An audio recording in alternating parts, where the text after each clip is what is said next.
राजनीति में एक कहावत है, जो ठहर गया वो पीछे छूट गया। भारतीय जनता पार्टी यानी बीजेपी इसी फॉर्मूले पर चलती है। जब विपक्षी दल चुनावों की थकान मिटाने में जुटे रहे, तब बीजेपी अगले चुनाव की बिसात बिछा रही होती है। आज बीजेपी ने संगठन में एक बहुत बड़ा फेरबदल किया। राजधानी दिल्ली समेत 4 राज्यों के प्रदेश अध्यक्ष बदल दिए गए। दिल्ली, पंजाब, हरियाणा और त्रिपुरा, इन चारों राज्यों में नए चेहरों को कमान दी गई है। अक्सर लोग सोचते हैं कि चुनाव जीतने के बाद वे पार्टियां आराम करती हैं, लेकिन बीजेपी ने साफ कर दिया है कि उसके लिए संगठन में बदलाव एक निरंतर प्रक्रिया है। आइए सबसे पहले आपको ग्राफिक्स के जरिए बताते हैं कि वो कौन से 4 नाम हैं जिन्हें नितिन नवीन और अमित शाह की जोड़ी ने नई और बड़ी जिम्मेदारी उनके हाथों में सौंपी है। तो बीजेपी के कौन-कौन से नए प्रदेश अध्यक्ष कहां-कहां चुने गए? दिल्ली, हर्ष मल्होत्रा को कमान दी गई है। हरियाणा की बात करें, अर्चना गुप्ता के हाथ में कमान है। पंजाब में केवल सिंह ढिल्लों के हाथ में कमान रहेगी और अभिषेक देबरॉय त्रिपुरा के बीजेपी के अध्यक्ष बना दिए गए हैं। सबसे पहले बात करते हैं देश की राजधानी दिल्ली की। दिल्ली में वीरेंद्र सचदेवा की जगह हर्ष मल्होत्रा को दिल्ली बीजेपी का नया कप्तान बनाया गया। हर्ष मल्होत्रा सिर्फ संगठन की पुरानी खिलाड़ी नहीं है, बल्कि वो इस वक्त केंद्र सरकार में बेहद अहम भूमिका में है। चलिए आपको बताते हैं कि आखिर दिल्ली की कमान संभालने वाले हर्ष मल्होत्रा कौन है और पार्टी ने उन पर इतना भरोसा आखिरकार क्यों जताया है। दरअसल केंद्रीय राज्य मंत्री हैं, सड़क परिवहन और कॉर्पोरेट अफेयर्स राज्य मंत्री भी हैं, पूर्वी दिल्ली से सांसद हैं। 2024 के लोकसभा चुनाव में पूर्वी दिल्ली सीट से जीते, मेयर का अनुभव रहा। साल 2015 में ईडीएमसी के मेयर रहे, जमीनी प्रशासन का अनुभव है, संगठन में एक मजबूत पकड़ है। इससे पहले दिल्ली बीजेपी के महासचिव के रूप में संगठन वो संभाल चुके हैं। जनता पार्टी की ये जिम्मेदारियां 400 मीटर्स की रिले रेस की तरह है। बैटन आज वीरेंद्र जी ने मेरे को थमाई है। मैं ऐसा मानता हूं कि दिल्ली के हजारों कार्यकर्ताओं के साथ मिलके और जो नेतृत्व यहां बैठा है, उनके मार्गदर्शन में जो दिल्ली को, भारतीय जनता पार्टी को आगे बढ़ाने का और दिल्ली की सरकार जो 24 घंटे दिल्ली की जनता के लिए काम कर रही है, उस काम को और आगे बढ़ाने में अपना भरसक प्रयत्न करूंगा। मैं आप सबका बहुत बहुत आभारी हूं, बहुत बहुत धन्यवाद प्रेषित करता हूं। सभी मंचस्थ जो नेतागण और साथी हैं, आप सबको भी बहुत बहुत धन्यवाद। और दिल्ली के बाद अब रुक करते हैं पंजाब का, जहां की राजनीति इस वक्त बेहद दिलचस्प मोड़ पर है। पंजाब में अगले साल यानी 2027 की शुरुआत में विधानसभा के चुनाव होने हैं। चुनाव में 1 साल से भी कम का समय बचा है। वहीं बीजेपी ने वहां सुनील जाखड़ की जगह केवल सिंह ढिल्लों को नया अध्यक्ष बनाकर एक बहुत बड़ा मास्टर स्ट्रोक खेला है। इसे पंजाब के राजनीतिक गलियारों में बीजेपी की सांख दाव कहा जा रहा है। आइए आपको समझाते हैं केवल सिंह ढिल्लों का प्रोफाइल पंजाब की राजनीति में कितना वजन रखता है। कौन है आखिरकार केवल सिंह ढिल्लों? पंजाब के नए अध्यक्ष जो बनाए गए, सुनील जाखड़ की जगह अब पंजाब में बीजेपी का चेहरा होंगे। कद्दावर जाट सिख नेता हैं। पंजाब की सियासत में मजबूत जाट सिख चेहरे के तौर पर एक बड़ी पहचान रखी है उनकी। कांग्रेस से बीजेपी तक का सफर। दरअसल साल 2022 में कांग्रेस छोड़कर बीजेपी में शामिल हुए। कैप्टन के करीबी रहे। पंजाब के पूर्व सीएम कैप्टन अमरिंदर सिंह के बेहद करीबी रहे। चुनावी अनुभव बेहद है।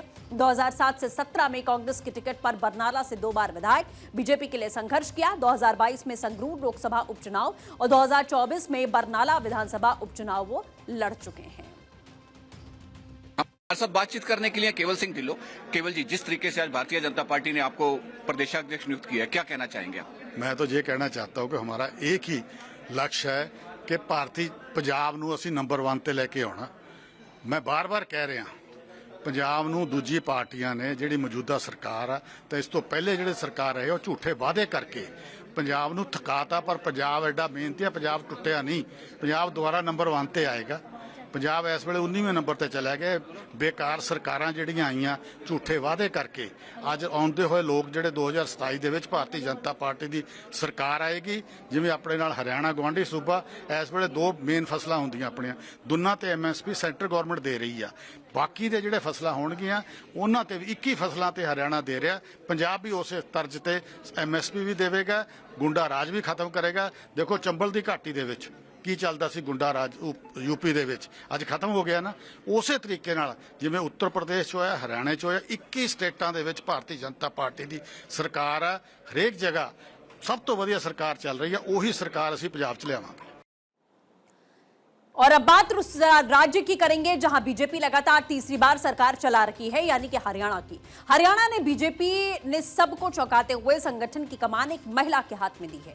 डॉक्टर अर्चना गुप्ता को हरियाणा बीजेपी का नया अध्यक्ष बनाया गया। एक ऐसे राज्य में जहां की राजनीति को आमतौर पर पुरुषों के वर्चस्व वाला माना जाता है, वहां एक महिला डॉक्टर को कमान सौंपना बीजेपी की साइलेंट सोशल इंजीनियरिंग का बड़ा हिस्सा है। आइए जानते हैं डॉक्टर अर्चना गुप्ता के बारे में। नई हरियाणा अध्यक्ष अब हरियाणा में बीजेपी संगठन का नेतृत्व करेंगी। संगठन का पुराना अनुभव रहा है। इससे पहले हरियाणा बीजेपी के प्रदेश महासचिव रही, जमीनी स्तर पर काम किया। साल 2020 में पानीपत बीजेपी जिला अध्यक्ष के रूप में कार्य कर चुकी हैं। पेशे से डॉक्टर हैं, करियर की शुरुआत डॉक्टर से की है। गोल्ड मेडलिस्ट, रेडियोलॉजिस्ट भी रही हैं। सभी का मैं दिल की गहराइयों से बहुत बहुत धन्यवाद करती हूँ, उनको वंदन करती हूँ, अभिनंदन करती हूँ और उनका आभार प्रकट करती हूँ कि उन्होंने आज एक महिला में इतनी अपना विश्वास जताया और प्रदेश अध्यक्ष जैसी महत्वपूर्ण जिम्मेवारी मेरे को दी। तो मैं आप सबके चैनल के माध्यम से उन सबका धन्यवाद करती हूँ। और आज मैं इस घड़ी में ये कहना चाहती हूँ कि आज प्रत्यक्ष को प्रमाण क्या, आज आप सबके सामने है कि देश की आधी आबादी के साथ, देश की महिलाओं के साथ कौन खड़ा है। आज इस आधी आबादी के साथ उनका बड़ा भाई बनकर, उनका गार्जियन बनकर, उनकी चिंता करने वाला कोई खड़ा है तो वो देश के प्रधानमंत्री नरेंद्र मोदी जी खड़े। उत्तर और मध्य भारत से निकलकर अब चलते हैं पूर्वोत्तर के राज्य त्रिपुरा की तरफ। त्रिपुरा में बीजेपी ने एक बिल्कुल युवा और नए चेहरे पर दांव खेला है। वहां विधायक अभिषेक देवरॉय को प्रदेश अध्यक्ष नियुक्त कर दिया गया है। अभिषेक को कमान देना यह दिखाता है कि बीजेपी पूर्वोत्तर में अपनी सेकेंड लाइन की लीडरशिप यानी कि भविष्य के नेताओं को तैयार कर रही है। अभिषेक देवरॉय का राजनीतिक सफरनामा क्या रहा है, आपको ये भी दिखाते हैं। माताबारी से विधायक, त्रिपुरा की माताबारी विधानसभा सीट से मौजूदा के विधायक हैं। पहली बार बने हैं एमएलए। साल 2023 में पहली बार चुनाव जीते और विधानसभा गए। संगठन में पुराना कामकाज रहा। गोमती जिले के बीजेपी अध्यक्ष रह चुके हैं। युवा और मजबूत छवि है। बीजेपी के बेहद सक्रिय और मजबूत युवा नेता के तौर पर इनकी पहचान है। राजनीति में कोई भी फैसला बिना किसी ठोस रणनीति के नहीं लिया जाता। इन 4 राज्यों के बदलावों के पीछे बीजेपी का एक बहुत बड़ा और दूरगामी संदेश छिपा है। बीजेपी ने एक तीर से कई निशाने साधे। इसमें सत्ता और संगठन का संतुलन भी है, महिला और युवा कार्ड भी है, आगामी चुनाव की तैयारी है। अब आपको बताते हैं कि इस बड़े बदलाव के पीछे छिपे हुए 5 बड़े संदेश आखिरकार क्या कहते हैं। सत्ता और संगठन में संतुलन साधना, पंजाब जैसे चुनावी राज्यों पर फोकस करना, सोशल इंजीनियरिंग का खास ख्याल रखना और दिल्ली में पंजाबी वैश्य समीकरण देखने को मिलेगा। हरियाणा में आधी आबादी पर नजर रहेगी। पंजाब में सिखों को साधने की पुरजोर कोशिश है। त्रिपुरा में युवा नेतृत्व वाला मैसेज जाएगा। महिलाओं और युवाओं को तरजीह दी गई है। अगर सीधे तौर पर कहा जाए तो बीजेपी 24 घंटे काम के मोड में रहने वाली पार्टी है। वो 2026 और 2027 की विधानसभा चुनावों की तैयारियां आज से शुरू कर चुकी है। बीजेपी ने जिन 4 राज्यों में नए अध्यक्ष बनाए हैं, उनका चयन कोई इत्तेफाक नहीं है, बल्कि अमित शाह और नितिन नवीन की जोड़ी का एक बहुत बड़ा कास्ट कोड है। दिल्ली का पंजाबी वैश्य कार्ड, पंजाब का जाट सिख दाव, हरियाणा का बनिया वैश्य कार्ड और त्रिपुरा का बंगाली समीकरण।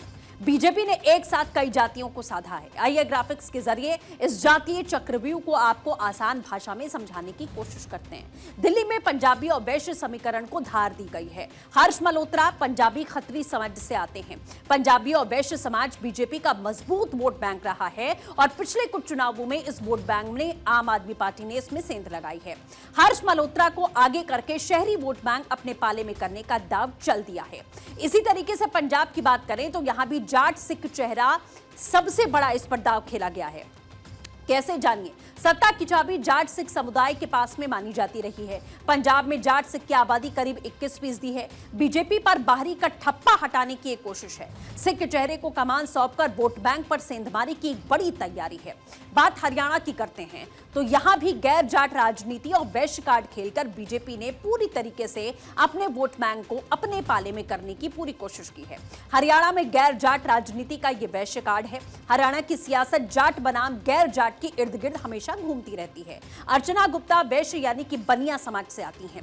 बीजेपी की ओबीसी और शहरी वोट बैंक पर नजर है। हरियाणा में जीत का फॉर्मूला गैर जाट वोटों का ध्रुवीकरण रहा है। पानीपत, करनाल, कुरुक्षेत्र में वैश्य पंजाबी समाज की बड़ी आबादी है। अर्चना गुप्ता को अध्यक्ष बनाकर इस बेल्ट के व्यापारी और स्वर्ण वर्ग को संदेश दिया गया। तो इसका सीधा सा मतलब है बीजेपी सिर्फ चुनाव के वक्त में टिकट बांटते समय ही जाति नहीं देखती, बल्कि चुनाव से साल 2 साल पहले जब संगठन का ढांचा तैयार होता है तभी जातियों की सीमेंट से उस किले को मजबूत कर दिया जाता है। बीजेपी का यह नया कास्ट कोड विपक्षी दलों के लिए आने वाले दिनों में बड़ी सिरदर्दी साबित होगा। लेकिन अभी कई राज्यों में अध्यक्ष को लेकर पेंच फंसा है, जिसमें से एक कर्नाटक भी शामिल है। वहां पर भी देखना होगा किसे बीजेपी की ओर से मौका दिया जाता है।